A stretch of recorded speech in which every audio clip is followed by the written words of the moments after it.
kita akan mengadakan aktiviti di sini selama 5 hari. Marina. Okey, lepas tu di pasport Kimi. Alright. Okey, nanti apa-apa maklumat lanjut saya akan beritahu awak.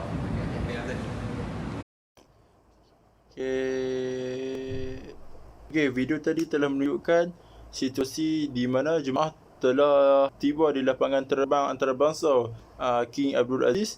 Setelah tiba di lapangan terbang, jemaah menaiki bas ke Dewan Tiba dan setelah berada di Dewan Tiba akan disambut oleh petugas tabung haji dan immigration Arab Saudi. Setelah itu, beg mereka akan diimbas oleh petugas di airport itu. Keluar pada terminal bangunan, mereka menaiki bas ke Madinah dan menyerahkan pasport kepada petugas Muassasah Akhilaf. Setelah itu, dihantar ke hotel Madinah.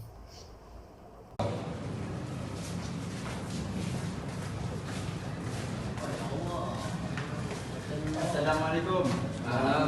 Hari ini kita dah sampai ke hotel kita yang ditempah oleh syarikat kita sendiri. Okay, kita akan menetap di hotel ni selama 2 minggu. Boleh saya cek nama ni, nama jemaah semua?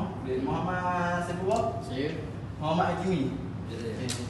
Kita menetap 2 minggu ni, minta kerjasama kita mai sini. Niat kita yang pertama, betul niat kita betul balik. Apa niat kita akan lekatkan rukun Islam yang kelima. Cik Saifullah, ini bilik 00. Bilik betul. Saat lagi kami akan bagi tahu balik apa ikut semasa yang kita akan buat aktiviti apa. Boleh rehat, kendirikan diri, rehat, bantu semua dulu. Saya kami akan beritahu lagi. Okey. Assalamualaikum. Assalamualaikum.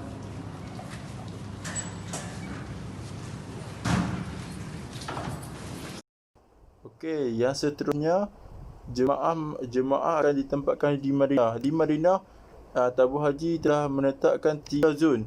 Yang zon pertama adalah Al-Haram, zon yang kedua adalah Al-Sahar. Okey, zon kedua saja Al-Madinah, yang seterusnya Anwar Al-Madinah Mufik. Okey, zon yang ketiga adalah Raudah Al-Aqiq. Okey, lokasi penginapan di Mekah terbahagi kepada 4 zon. Zon pertama adalah Abrash Al-Janariyah. Zon yang seterusnya Khash Al-Janariyah. Yang seterusnya Masad Al-Badaya. Zon yang kedua adalah Zaud Al-Bid. Yang seterusnya Baqad Al-Salah Majad Al-Bid. Zon yang ketiga di Mekah adalah Rajab Al-Janariyah. Seterusnya Al-Biyah Mawadah. Seterusnya Hibatullah Merkus. Zon yang terakhir adalah zon keempat Land Premium. Seterusnya Manar Al-Khas. Seterusnya yang terakhir adalah Raudal Al-Sukhor. Okey, tabung haji menyediakan bilik penginapan dan jemaah haji lelaki dan perempuan diatur bilik secara berasingan. Okey, satu bangunan tu cukup untuk 1,000 ke 7,000 jemaah. Dan bilik yang selesa, mempunyai hawa dingin yang sejuk. 4 ke 8 jemaah sebilik mengikut muatan. Sesungguhnya terletak 1,000 meter dari Masjidil Haram Mekah. Terletak 500 meter dari Masjid Nabawi Madinah. Okey, itu saja. Assalamualaikum. Salam Ustaz. Saya nak terangkan sikit pasal makan. Kita dah makan sini 3 kali sehari. Pagi, manakala tengah hari selepas zuhur, dan makan malam iaitu pukul 6.30 petang. Okey, selepas kita makan, kita akan melakukan aktiviti seterusnya. Di sini kita sediakan sedikit makanan ringan di belakang, iaitu ada biskut-biskut, makanan-makanan ringan lah. Okey, itu saja. Okey, baik. Terima kasih Ustaz. Sama. Ibu makan. Okey, baik Ustaz. Makan Ustaz. Okey, situasi video tadi telah menunjukkan tabung haji telah menyediakan sahaja makanan kepada jemaah. Saja makanan tengah hari dan makan malam sahaja disediakan oleh tabung haji. dan cereak dan gula disediakan. Jika jemaah tersebut tidak mahu makan sajian makanan yang tabung haji sediakan, jemaah boleh beli sendiri. Tabung haji tidak akan menanggung kos yang jemaah mahukan tu. Menyarung vest dan topi berwarna kelabu ini, secara rasmi mereka bukan lagi jemaah haji biasa. Tugas utama sahabat maktab ini adalah membantu petugas haji bagi menguruskan jemaah haji di maktab penginapan di Masjidil Haram dan ketika operasi masyair di Arafah, Muzdalifah dan Mina. Ia adalah program tradisi setiap musim haji sejak ia diperkenalkan pada tahun 2006. Okey, baik. Tadi kita boleh tengok situasi sahabat maktab. Apa itu sahabat maktab? Sahabat maktab adalah program tradisi pada setiap musim haji yang diperkenalkan pada tahun 2006. Okey, setiap tahun akan terdapat beberapa individu yang dipilih untuk program sahabat maktab tabung haji ini. Sahabat maktab merupakan jemaah haji yang secara sukarelawan memohon untuk membantu petugas tabung haji menguruskan pergerakan jemaah, terutama ketika beroperasi di Masyair di Arafah, Muzdalifah dan Mina. Sahabat maktab ni dia contoh dia macam orang tua yang kurang upaya kan, macam tak larat dia yang akan tolong orang jemaah haji ni tolong bantu meringankan beban orang yang tak berkemampuan ni, tu panggil sukarelawan. Ya, Assalamualaikum. Ini merupakan panduan yang ada kepada kamu semua dan pada saya. Kat sini dia ada menerangkan sedikit panduan lah tentang perkara-perkara yang kita tak boleh buat kat tanah suci. Contohnya macam memakai jahit, setubuh, pakai perempuan dan lain-lain. Kat sini juga dia ada menerangkan tentang cara-cara tabiat. Allahumma labbaik, labbaikala syarikala labbaik. Dan kat sini juga ada menunjukkan perkara-perkara sunat yang kita boleh buat semasa kita tanah suci. Kita pergi berzikir, solat sunat dan sebagainya. Okey, baik. Video tadi telah menunjukkan situasi di mana perkhidmatan kebajikan tabung haji menyediakan perkhidmatan bimbingan ibadat haji kepada jemaah haji sepanjang musim haji. Pembimbing ibadat haji PITAS di setiap maktab dan zon di tanah suci. Sesi ceramah di pusat perkhidmatan maktab dan pusat perkhidmatan zon mengikut KT.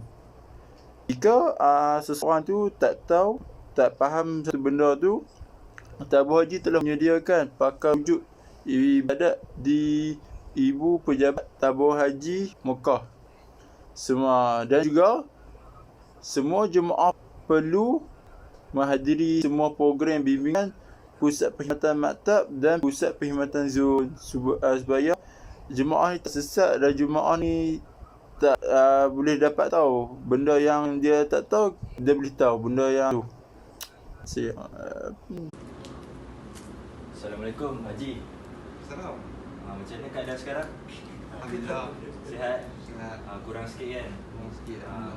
Kami sebagai petugas jemaah haji, sebagai mutawif ni, ada sikit bawa air zam-zam, boleh Haji minum. Alhamdulillah. Okay. Kalau macam lepas Haji rehat ni, time-time tengah rehat, ada masalah apa, sakit kepala ke atau semakin melarat, Haji boleh kontak kami mutawif untuk dapatkan rawatan lah. So kami akan sebagai mutawif akan jaga Haji, selalu tengok-tengok Haji macam tu lah. Okey, video tadi telah menunjukkan situasi pengurusan kesihatan di tanah suci. Okey. Tabung haji telah menyediakan 3 pusat rawatan, 2 di Mekah dan 1 di Madinah. Yang pertama di Mekah, pusat rawatan tabung haji Syishah dan Al-Mubarak Makkah. Yang kedua adalah klinik kecemasan tabung haji Al-Janayah Mekah dan di Madinah terdapat 1 pusat rawatan tabung haji Madinah Roha Madinah Al-Madinah. Seterusnya perkhidmatan ambulan. Tabung haji telah menyediakan 20 buah ambulan di Mekah, Madinah dan Jumum. Seterusnya, perkhidmatan perubatan utama, rawatan kecemasan, rawatan pesakit luar, rawatan pesakit dalam, perkhidmatan pergigian, klinik maktab zon, perkhidmatan ambulan, kesihatan awam. Seterusnya, perkhidmatan perubatan sokongan, farmasi, radiologi, makmal, perubatan terminal, pasukan perubatan jumum. Seterusnya, perkhidmatan perubatan tambahan. Hanya terdapat 3 sahaja. Perkhidmatan pembimbingan ibadah haji tanah suci. Yang kedua adalah hubungan pelanggan hospital. Yang terakhir adalah teknologi maklumat. Jemaah boleh melayari laman sosial sistem dokumentasi, sistem informasi haji Wicena Tanah Suci. Sihat. Itu saja bab kesihatan Tanah Suci. Assalamualaikum. Waalaikumsalam. Tempatnya ni debat kewangan anda syarikat lah. Ya betul. Boleh tak saya ingin menukar wang? Tak banyak lah, sikit 10 tu lah. Ya boleh. Untuk pembelajaran lah. Okey, sekejap saya akan membuat sedikit pengiraan. Okey, boleh. Okey, setelah saya membuat pengiraan, jumlah yang dapat ditukarkan hanya ni. Okey. So kalau apa-apa nanti saya direct ke sini lah. Boleh. Okey, Apa-apa untuk penukaran duit, tuan hanya datang sini. Okey, terima kasih. Okey, sama. Okey, situasi video tadi telah menunjukkan perkhidmatan kewangan. Tabung haji menyediakan perkhidmatan pengeluaran wang di kaunter yang telah disediakan. Contoh video yang telah ditunjukkan itu dan penggunaan kad debit tabung haji. Penggunaan kad debit tabung haji di mesin ATM di Tanah Suci. Perkhidmatan pengeluaran wang di Ibu Pejabat PPM Mekah dan PPZ Madinah. Perkhidmatan kewangan dam dan korban. Pembayaran dam dan korban boleh dilakukan dengan kaunter pengeluaran Ibu Pejabat dan maktab. Tunai atau debit, kaunter akaun di kaunter kewangan. Kadar dam dan korban bagi 1441 Hijrah bersamaan 2020 akan dimaklumkan pada bulan Ramadan atau Syawal. Waktu pembayaran dam dan korban bermula 22 Ramadan hingga 3 Zulhijrah bersamaan 5 Mei dan hingga 24 Julai. Assalamualaikum jemaah sekalian. Hari ini kita akan buat ziarah di luar. Kita akan pergi ke Bukit Safa Marwah. Dan ini adalah bas perkhidmatan disediakan oleh pihak agensi kami. Jadi marilah kita silakan tuan-tuan. Bismillah. Okey, video tadi telah menunjukkan situasi di mana perkhidmatan pihak ketiga, pihak luar, perkhidmatan yang disediakan oleh pihak ketiga kepada jemaah haji sepanjang musim haji. Ziarah, mesti ada kenderaan, city check-in. Dan bukan itu saja, pihak ketiga menyediakan cas penghantaran bagasi dan air zam-zam ke tanah suci dari tanah suci ke tanah air. Dengan seterusnya perjalanan pengangkutan bas intercity dan bas masyamil yang disediakan. Bukan itu saja, pihak telah menyediakan kafeteria, dobi dan kemudahan komunikasi. Gadget lah, mudah kan. Itu saja bagi pihak ketiga. Alhamdulillah kita dah bermari dah duduk ke Madinah. So balik ni saya harap orang istiqamah dengan amalan korang. Semoga amalan kita dirahmati oleh Allah.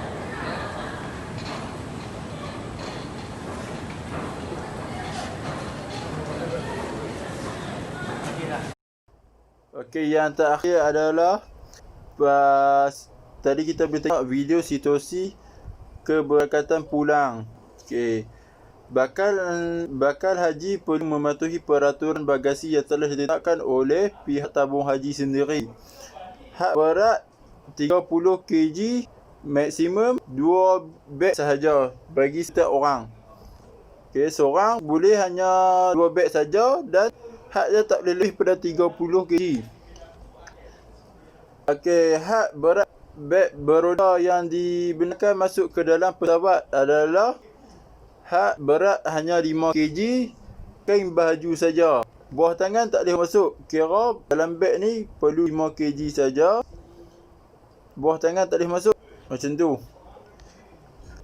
Barangan-larangan dibawa ke pesawat. Barang-barang yang tak boleh masuk adalah seperti besi, barang logam-logam besi ni.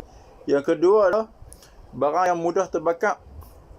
Yang ketiga adalah cecair, ayak dan lain-lain seperti senjata yang tajam.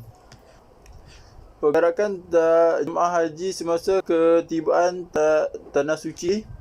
Setiap jemaah haji akan menerima 5 liter air zam-zam di lapangan terbang tanah air semasa ketibaan balik dari Tanah Suci.